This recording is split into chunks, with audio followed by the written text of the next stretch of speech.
Assalamualaikum warahmatullahi wabarakatuh. Kami dari kelompok 1 kelas Ekonomi Internasional B dengan dosen pengampu Ibu Nurbeti Herlina Sitorus, SEMSI, dan Ibu Emi Maimunah, SEMSI. Saya akan memperkenalkan anggota dari kelompok 1, yaitu ada Elviandra Rachel Pradita, saya sendiri Retno Ajeng Sugesti, Andini Rizkita Putri, Nastasia Titis Ayuning Tias, dan yang terakhir ada Dwi Ahmadi. Kami akan mempresentasikan jawaban dari soal-soal yang telah kami kerjakan. Di sini kami mengerjakan soal nomor 1 di halaman 50 dan soal nomor 5 di halaman 51 dari buku Ekonomi Internasional oleh Dominic Salvator. Langsung saja kepada teman-teman kelompok 1 dipersilahkan. Baik, terima kasih Retno. Di sini saya akan menjelaskan soal nomor 1 di halaman 50. Pertanyaannya adalah, apa saja pertanyaan dasar yang berusaha kita jawab dalam bab ini? Dalam hal apa model yang disajikan dalam bab ini merupakan abstraksi atau penyederhanaan dari dunia nyata, serta dapatkah model tersebut diberlakukan secara umum? Pada bab ini, kita membahas teori perdagangan dari merkantilisme, Adam Smith, David Ricardo, dan Haberler, yang berusaha menjawab dua pertanyaan dasar, yaitu apa landasan dan keuntungan dari perdagangan, serta bagaimana pola dalam perdagangan. Pertanyaan dasarnya, yang pertama, apa landasan dan apa keuntungan dari perdagangan? Landasan dari perdagangan adalah adanya pertukaran tenaga kerja berupa barang atau jasa lainnya yang memiliki transaksi dengan kompensasi di kemudian hari, serta dapat mengandung risiko seperti saham, valuta asing, dan obligasi di mana saling menguntungkan kedua belah pihak, bahkan semua negara yang terkait di dalamnya, sehingga negara dapat melakukan diversifikasi atau penganekaragaman kegiatan perdagangan yang dapat meningkatkan pendapatan masing-masing negara. Selanjutnya, keuntungan ataupun manfaat dari perdagangan. Yang pertama, memperoleh keuntungan dari spesialisasi dalam produksi dan perdagangan antar konsumen, di mana dalam hal ini adalah sebuah negara. Yang kedua, masing-masing negara dapat mengkhususkan diri dalam memproduksi komoditas yang mempunyai keunggulan komparatif dan menukarkan sebagian outputnya dengan negara lain untuk komoditas di mana negara tersebut mempunyai kelemahan komparatif. Dan yang ketiga, memperoleh barang yang tidak dapat diproduksi di dalam negeri, memperluas pasar industri-industri suatu negara, serta penggunaan teknologi modern dan peningkatan produktivitas negara. Selanjutnya, pertanyaan dasar yang kedua akan dijelaskan oleh Saudari Andini.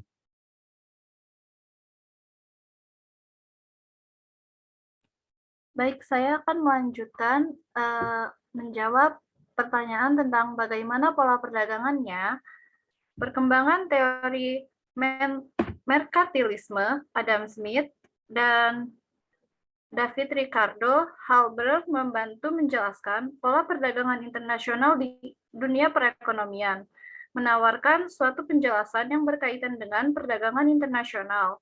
Karena adanya perbedaan produktivitas serta menekankan saling mempengaruhi antara proporsi faktor-faktor produksi di negara-negara berbeda, di mana mereka diperlukan untuk memproduksi barang tertentu.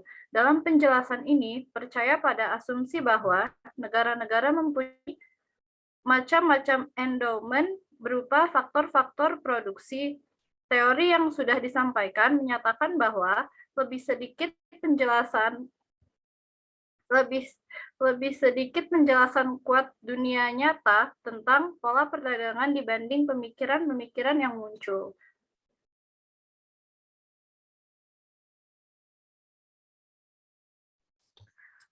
Model yang disajikan dalam bab ini merupakan abstraksi atau penyederhanaan dari dunia nyata meliputi perubahan konseptual.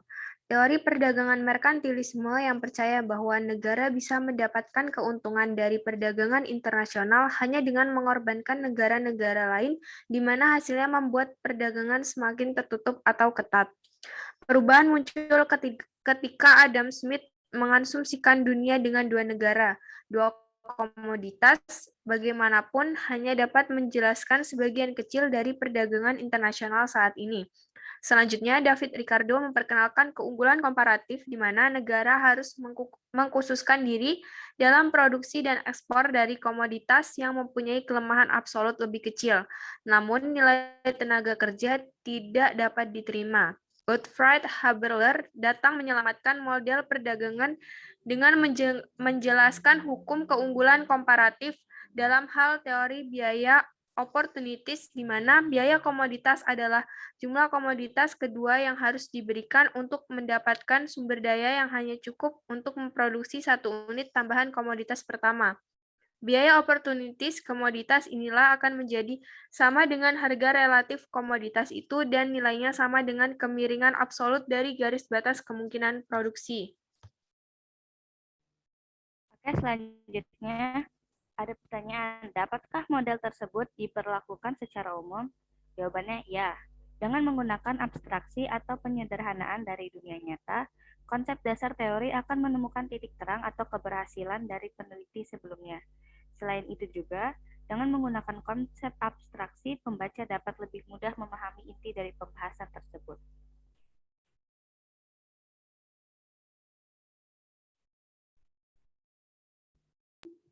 Selanjutnya, soal nomor 5, halaman 51.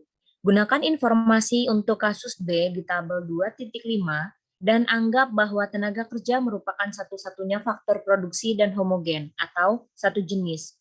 A. Berapa biaya dalam hal tenaga kerja untuk memproduksi gandum dan kain di Amerika Serikat dan Inggris? B.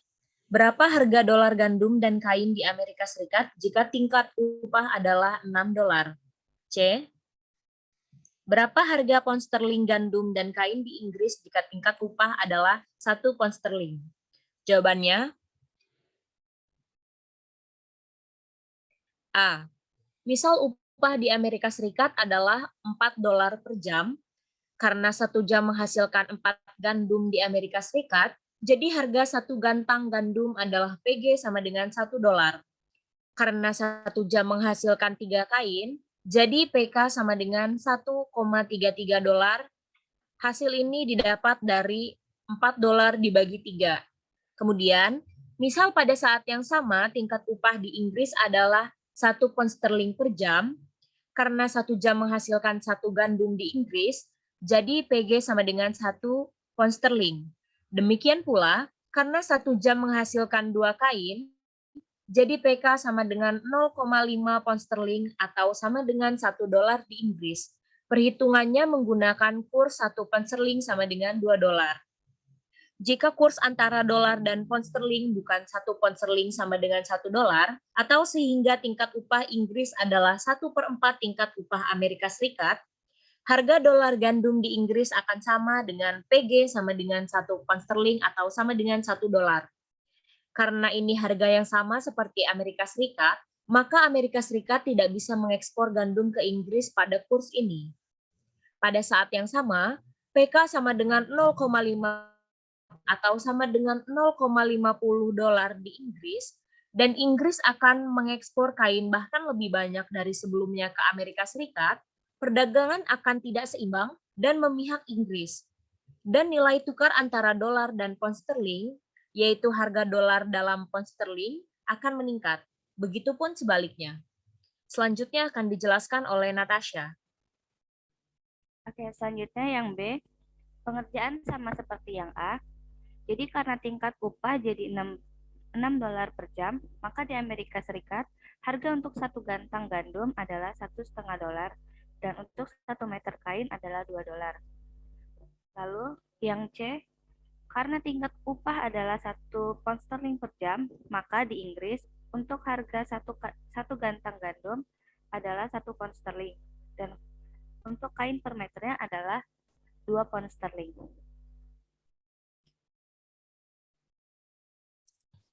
Itu tadi presentasi jawaban dari soal-soal yang kami kerjakan. Mohon maaf bila ada salah kata atau perilaku. Kami akhiri. Wassalamualaikum warahmatullahi wabarakatuh. Dan terima kasih.